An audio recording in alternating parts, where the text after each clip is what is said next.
Introduction.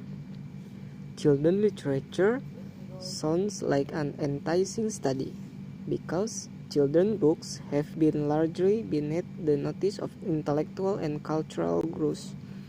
They are apparently blissfully free of thoughts of what we ought to think and say about them. More than that, to many readers, children books are a matter of private delight, which means perhaps that they are real literature if literature consists of texts which engage, change, and provoke intense response in readers. As an educational and commercial tool, children's books play a major role. Many others in their own time, however, have pushed them out of the limelight. Their grasp of the world as well as children literature has improved because of this. Published in the New York Review of Books, the study investigates the impact. However, children literature is not just a story of fairy tale for children, but contains other elements such as politics, history, and ideology in it, which blend with folk and fairy tales in every country around the world. But in children literature, there are several which was censored because it was too heavy to be accepted by children whose thoughts were so simple and innocent, unable to take a balanced view of, for example, sexual or racial issues, unless the balance is explicitly stated. Children's literature has its own story and immense influence. This has not until recently been reflected in serious study of the form. There is immense potential for bibliographic and historical research into children literature with a new focus on the history of the books as a books.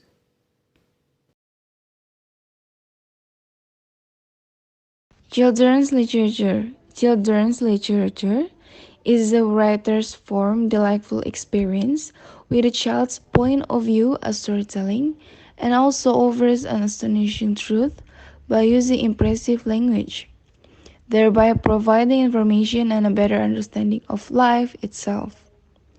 If children's literature is more complex than it appears, it may be even more complex between the reader, the critic, and the practitioner, the child reader.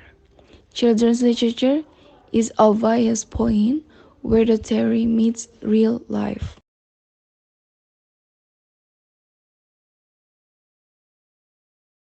The slightly uncomfortable or very inspiring corollary of this is that we have to accept that children's books are complex, and the study of them varies widely.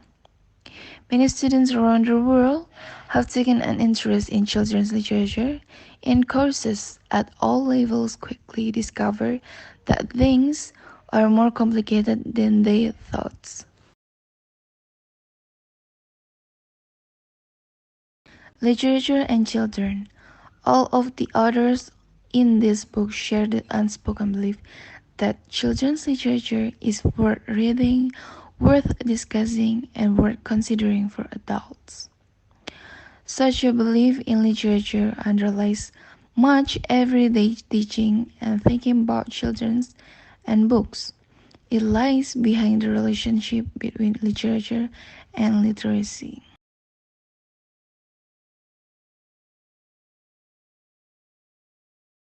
History, ideology, politics. Children's books have a long history around the world, and they have absorbed elements of folklore and fairy tales and oral tradition into themselves. If we argue that recognizable children's literature allows for a recognizable childhood and should not be wholly shared with adults, then we might argue that only in the 18th century, with British publishers such as Mary Cooper and John Newbery, English children's books appear. Children's literature, then, has a history of its own and an enormous influence. but it has not until recently been under a serious study from the form. Reading children's literature. The relationship between reader and text is a recurrent theme in this volume. How far can the writer control what is understood in a text? What are the mechanisms by which understanding is produced? And how do we discover what has been understood? Underestimating the power of the picture book or the comic book is tantamount to underestimating the child as reader, which, as I hope I have demonstrated, is a central error. To none, for example, is concerned less with the complex mechanics of reading pictures than with aesthetic. A less common view, and one I believe picture books respect the most completely holding that image through his expressive power, made the book possible serves as an object of art. Its value lies in the aesthetic experience, and the contribution of picture books can make our aesthetic development. In the aesthetic experience, we engage in the most fun and demanding type, and in the drama, we have to deal with abstract concepts, logical, intuitive, and imaginative. Tunan 1993. The study of how stories are told orally contributes to our understanding of how story and communication work. Jack Sips, a distinguished American expert on children's literature, folklore, and storytelling, believes passionately in the subversive virtues of storytelling.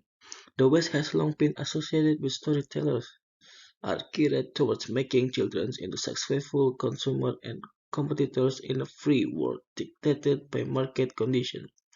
If storytellers are to be effective on behalf of children in school, it is important to try to instill a sense of community, self-reflecting and self-critical community in the children to demonstrate how the ordinary can become extraordinary.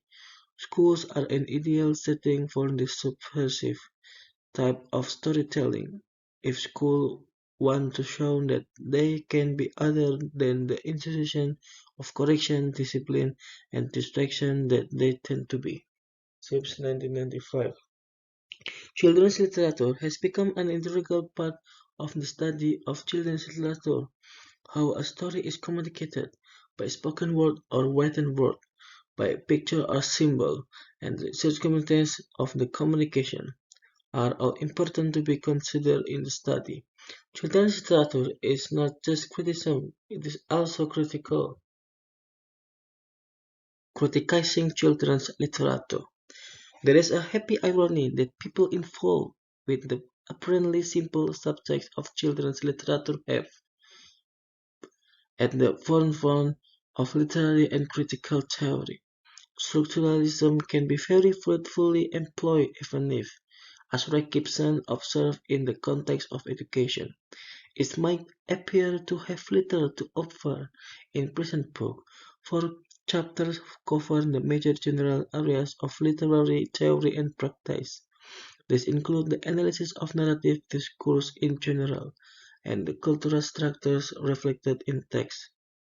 Exhibits the trials and tribulations of Little Red Riding Hood, 1993, is an excellent example of the way in which structural analysis can be combined with psychological, sociological, and historical studies. Little Red might seem to casual observer to be merely a simple children's story, but by understanding their structures and then relating them to broader cultural movements as well as historical moments, they may be seen as other than they are generally supposed to be. It is impossible to exaggerate the impact and importance of the Little Red Riding Hood syndrome as dominant cultural patterns in Western societies. Little Red Riding Hood reflects many fear of women's sexuality, and of their own as well. The curbing and regulation of sexual drives is fully portrayed in this Burgess literary fairy tale of the basis of the private male needs. Given the condition of the Western society, the work of children's literature studies 11. where women have been prey for men.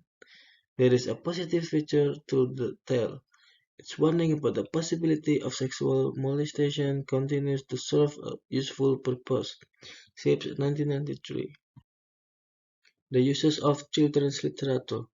When academics are born, a good fairy and the christening promises them that when they grow up, they will be able to read and understand books. Hardly has she finished speaking, however, when the pet fairy interrupts to say, with a threatening gesture, "But you must never, never look out of the window." John Rockwell quoted in Parker 1994. The study of children's literature encompasses subtle textual distinction and practical, life affection action which hold the subject of the books together. In 1997, an issue of the prestigious Yale Journal, children's literature was devoted to cross-writing based on the idea that dialogue mix of older and younger voices occurs in text too often read as univocal. That image could stand for much of children's literature studies and its understanding of the meaning behind those many voices that this book addresses. Fundamental sense to every critic who used the term books which are good for children and most particularly good in terms of emotional and moral values. We can see this view reflected in Canadian critic Michael Landberg belief that good books can do so much for children. At their base, they expand horizon and instill in children a sense of the wonderful complexity of life.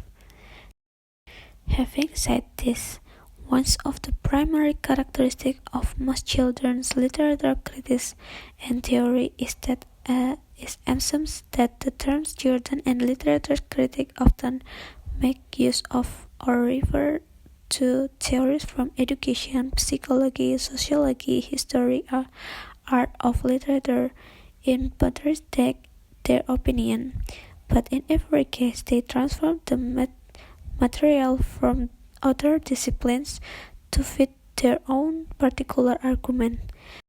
The problem of children's literature criticism and theory then occur within the confines of the field of tension established by the contradiction and gaps between the assumption that children and literature have self-evident, consistent, or logically divided meaning, and the actual use of children and literature within children's literature in very specific and often variable and inconsistent ways.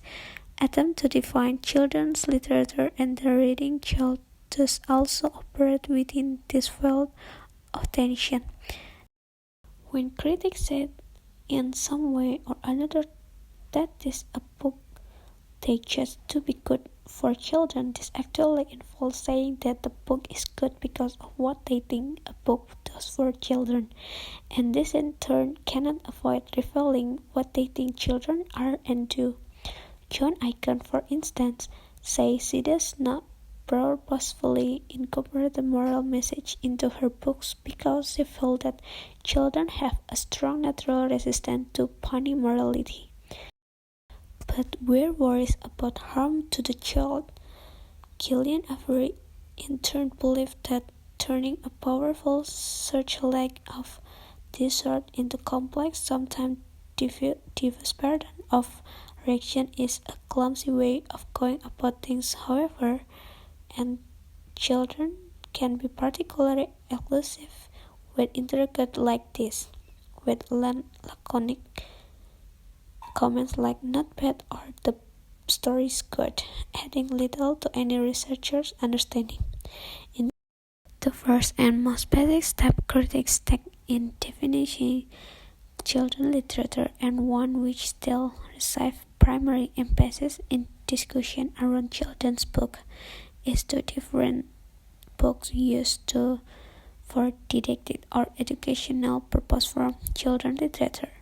To the children's literature critic, the outstanding characteristic of children's literature is that it is supposed to speak to the reading child through harmonious and inherent appeal.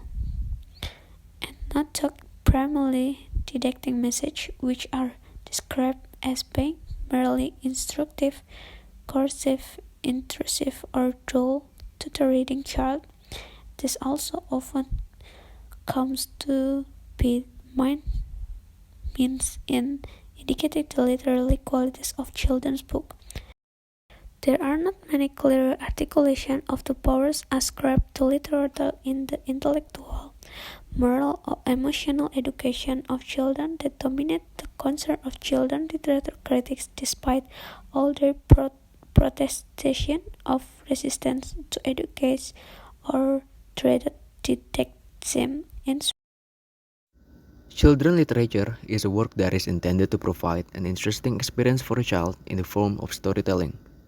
It has a long history and has absorbed traditional elements from the place of the story origin. It is important for writers to be able to create honest and interesting works and use effective language so that the message conveyed can be well received by children who reads it. Its complexity is different from ordinary literature. Children literature uses communications between adults and children rather than individuals to individuals. Children literature means a good book for children to read. Therefore, the word children literature should not be separated and interpreted separately. Experts argue that their job as critics is to judge which books are good for children and why. A good book for children is judged by how the book can educate children, teach moral values, and broadens a child's outlook on life. The difficulty in assessing children's literature is how to find the right way to educate children through books. This is because children is considered capable of distinguishing fake morality.